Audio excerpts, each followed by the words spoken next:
청년층들이 가지고 있는 자신의 진로에 대한 고민은 한국이나 외국이나 별다를 바가 없습니다. 한국에서는 정해진 대로 코스가 있고 그걸 따라가야 하기 때문에 부모들이 과한 사교육비를 지출하고 있는 부작용이 있기도 하죠.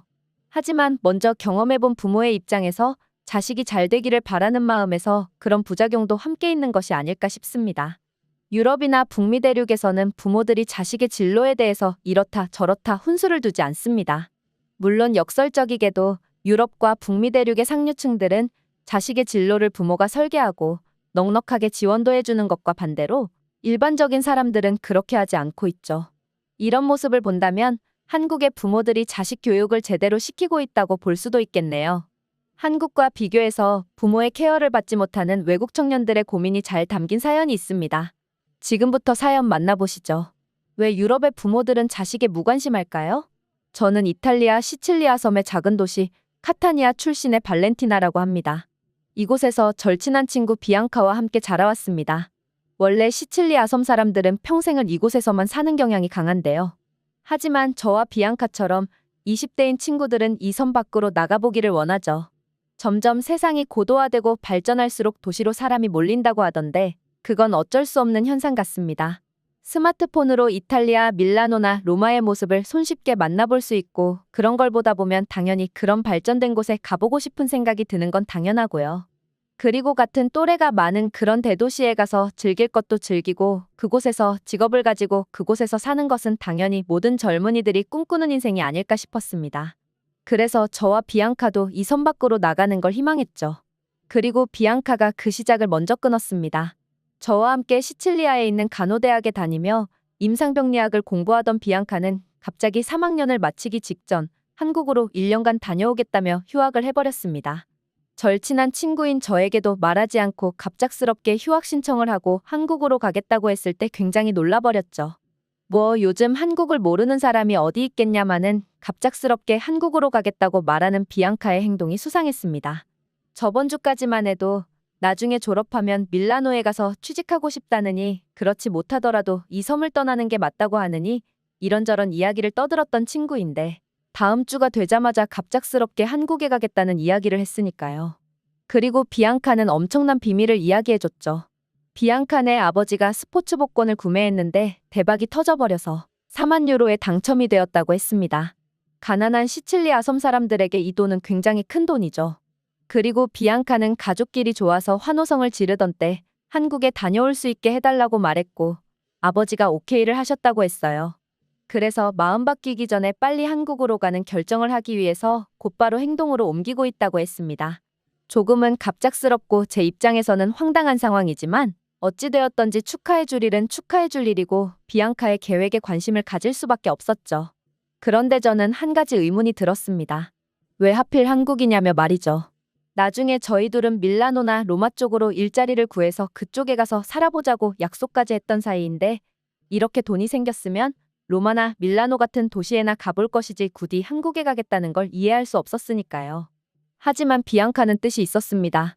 일단 밀라노나 로마 쪽으로 가면 그냥 그곳에 살아보는 것으로 족하고 학업도 중단해야 하는 것은 똑같은데 그다지 의미가 있겠냐였죠. 그리고 차라리 한국 같은 나라로 간다고 하면 한국어라도 배우고 언제라도 배워놓은 한국어를 사용해서 뭐라도 쓸모가 있지 않을까 싶은데 별다른 목적 없이 이탈리아 북부의 대도시로 가면 무슨 의미가 있겠냐는 말이었습니다. 비앙카의 말은 설득력 있었고 1년만 한국에 다녀오겠다며 비앙카는 정말 빠르게 일 처리를 마치고 한국으로 떠나버렸습니다.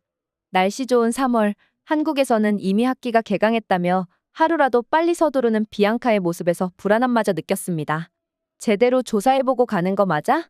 정말 한국에 가고 싶었던 게 맞아? 이렇게 이곳 대학의 학기를 중단해버리고서 한국에 갈 정도인지 말이에요. 제 입장에서는 의심이 갈 수밖에 없었어요. 비앙카는 한국에 도착했고 그곳에서 정리할 것도 정리하고 학교 생활을 시작하면서 전화를 통해 비앙카에게 자세한 이야기를 들을 수 있었는데요. 역시나 생각대로 4만 유로에 당첨되었을 때 한국으로 가겠다고 허락받고 다음 주 월요일 곧바로 당첨금을 수령한 아버지가 한국 비자를 취득하기 위한 보증금과 학비 명목으로 1만 5천 유로를 보내주었고 그걸 통장에 넣어놓고 한국대학 어학원에 학비를 지불했으며 비자를 위한 보증금을 근거로 통장 사본을 제출했었고 입학 승인 및 비자 승인 등 모든 절차가 끝나고 한국으로 가기 전에 아버지가 그 돈 중 일부를 돌려줄 수 있겠냐며 말씀하셨다고 했습니다.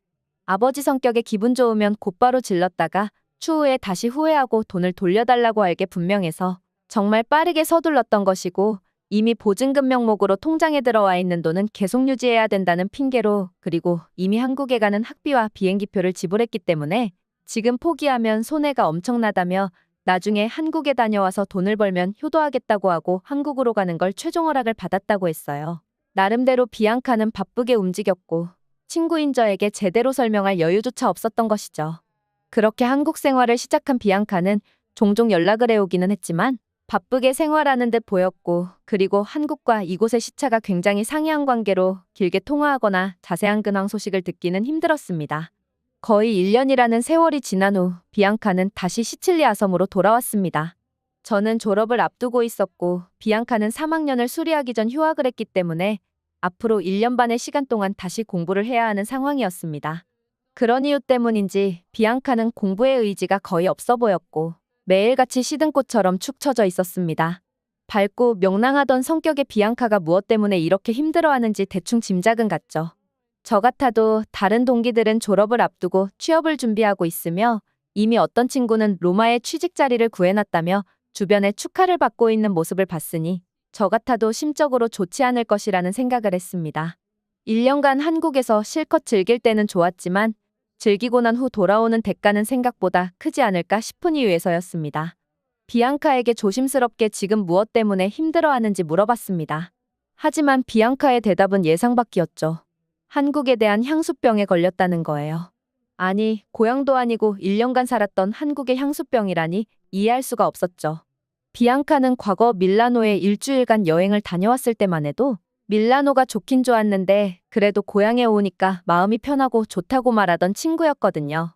그런데 이게 웬 뚱딴지 같은 소리인가 했죠. 비앙카는 한국은 정말 이탈리아랑 다르다며 처음에 경제 규모도 비슷한 나라라고 생각하고 여러 가지로 한국이나 이탈리아를 넘으면 선진국이라는 말이 있었던 것처럼 두 나라는 비슷한 수준, 대신에 다른 분위기, 색다른 모습을 하고 있는 나라 정도로 생각했지만 한국은 이탈리아랑 완벽하게 다른 나라라고 했습니다. 한국은 이탈리아 북부의 대도시들처럼 굉장히 발전했음에도 불구하고 사람들의 정이 넘쳐났다고 했습니다. 한국에서 정이라는 뜻은 남을 챙겨주고 내 가족처럼 여기는 거라는 추상적인 의미라고 했는데, 그렇다고 가족이냐 물으면 그런 것은 아니고 친구냐고 물으면 그거보다는 더 따뜻한 마음이래요. 그런 게 넘쳐나는 곳이었고 급하게 이탈리아를 떠나면서 조금 불안한 마음이 있었지만 막상 도착한 한국에서는 그런 불안한 마음이 싹 사라지는 곳이었다고 했습니다. 곧바로 한국인 친구를 사귀었고 한국인들은 이탈리아 사람들보다 더 친근하게 다가왔고 자신의 이야기를 말하는데 거침없었다고 했습니다. 이제 안지 얼마 안 된 사이도 자신의 이야기를 솔직하게 표현하는 한국 사람들의 성격 덕분에 그 사람을 더 빨리 알게 되고 그 사람의 마음을 더 빨리 읽을 수 있었다고 했습니다. 그리고 그런 것은 금방 친해지는 계기를 만들어주고 더 깊은 유대감을 형성할 수 있었다고 했습니다. 한국에서 알게 된 친구가 자신의 집으로 초대를 했고 그 집에 방문하니 친구 어머니가 굉장히 따뜻하게 반겨주셨다고 했습니다. 처음에는 어색했지만 그 어색함은 사라졌고 자신의 딸이 외국인 친구를 만나고 있다는 것을 굉장히 좋게 생각해 주셨다고 했습니다. 비록 처음에는 한국어를 잘하지는 못했고 그 한국인 친구가 이탈리아어를 공부하고 있었기 때문에 약간의 통역 과정이 필요했지만 그런 통역 따위를 하지 않아도 느낄 수 있는 따뜻한 마음을 느꼈다고 했습니다. 관계가 조금 가까워지고 집에도 몇 번 놀러가고 난 뒤에 어머니는 정을 베풀어 주셨다고 했는데요. 한국에 있으면서 꾸준히 그 친구의 어머니께서 비앙카가 좋아하는 한국 반찬을 만들어서 싸주기 시도했고 직접 떠준 스웨터를 만들어서 주시기도 하셨어요. 심지어 팔이 조금 짧게 떠졌다고 다시 만들어주겠다며 오늘 못 가지고 가게 돼서 미안하다고 말씀해 주시는데 그런 모습에 감동했다고 말하기도 했습니다. 비앙카는 한국에 있으면서도 가족처럼 잘 챙겨주고 엄마처럼 잘 챙겨주려고 해주시는 친구 어머니의 모습에 편안함을 느꼈다고 했어요. 내색은 안 했지만 타지에서 이렇게 자신을 좋아해주고 믿어주는 사람이 있다는 것만으로도 한국에서 상당한 안정감을 느낄 수 있었다고 했습니다. 주변 사람들의 따뜻한 행동에 눈물이 날 뻔했던 적도 여러 번이었다고 했습니다. 그리고 한국어 실력이 늘어갈수록 한국 사람들은 더 친절해졌고 더 잘 대해줬다고 했는데요. 한국 사람들은 외국인들에 굉장히 호의적이었으며 한국어를 사용하면 할수록 더 좋아해준다는 걸 느꼈다고 했습니다. 오히려 개인적으로 기분이 좋지 않은 일이 있으면 일부러 한국의 시장에 가본다고 했어요. 그곳에서 한국어를 사용하고 물건에 대해서 물어본다던가 가격을 물어보기만 해도 외국인 친구가 한국어도 잘한다며 환영해주는 게 대부분이었고, 한국어를 잘한다며 한국 사람들이 웃으면서 대해주며 환하게 맞이해줘서 개인적으로 기분 나쁜 일이 있었어도 금방 해소가 될 만큼 정말로 한국 사람들의 정이 무엇인지 느끼고 왔다고 했습니다.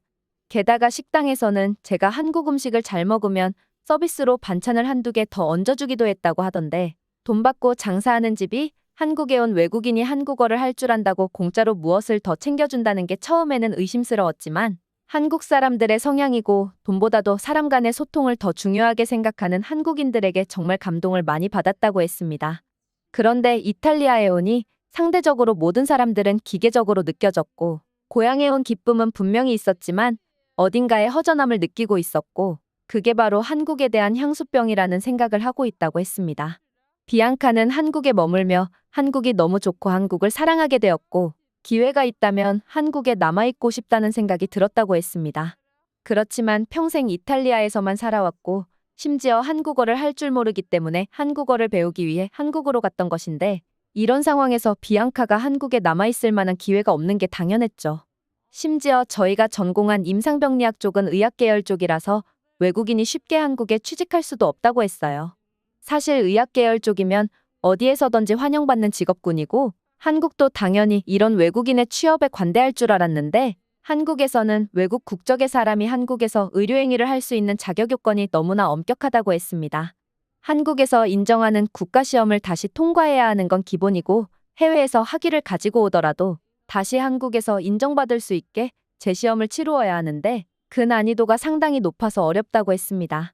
게다가 그렇다고 하더라도 비자를 취득하는 건 또 다른 문제라고 했습니다.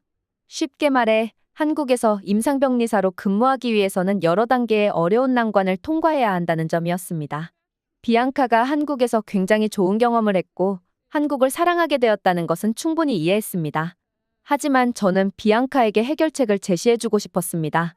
우선 이탈리아 본토로 가서 밀라노나 로마처럼 대도시로 취직을 하고 추후 한국으로 갈 수 있는 시험에 응시한다든지, 그리고 그런 이탈리아 대도시에 거주하게 되면 오히려 한국 생활은 잊을 수 있지 않을까라는 이야기도 해주었습니다.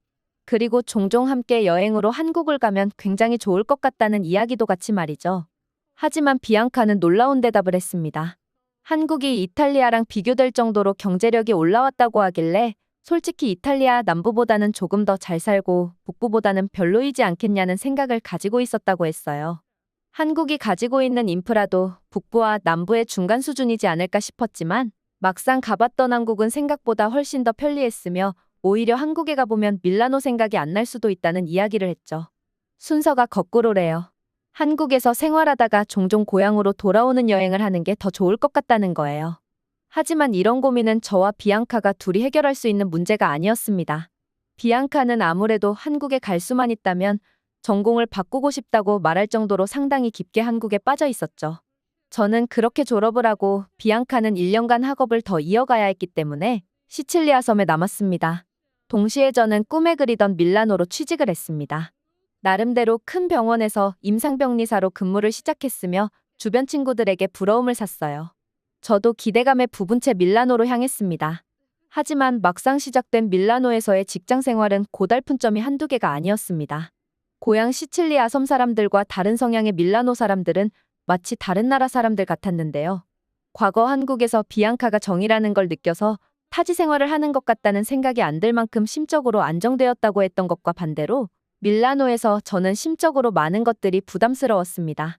말은 통하고 의사소통에 문제가 없었지만 이곳 사람들과 고향 사람들의 사고방식은 달랐고 사람들의 성향도 너무나 달라서 정말 힘들었습니다. 왜 비앙카가 밀라노에 가는 것보다 한국으로 가는 걸 더 바라고 있었는지 알 수 있었습니다. 게다가 밀라노에서는 이탈리아 남부에서 근무하는 것보다 훨씬 더 높은 급여를 받지만 그만큼 월세도 비싸고 모든 것들이 더 비쌌습니다. 어차피 저축을 하지 못하는 상황은 똑같은데 이럴 거면 내가 왜 밀라노에 살아야 하는지 회의감이 들기도 했습니다. 그렇다고 해서 곧바로 그만두고 다시 시칠리아로 돌아간다면 제 경력에도 단기 경력이 추가되는 것이고 이런 것은 이쪽 업계에서 그다지 환영받을 수 없는 일이기 때문에 저는 곧 죽어도 3년은 앞으로 이곳 밀라노에서 더 지내야 하죠.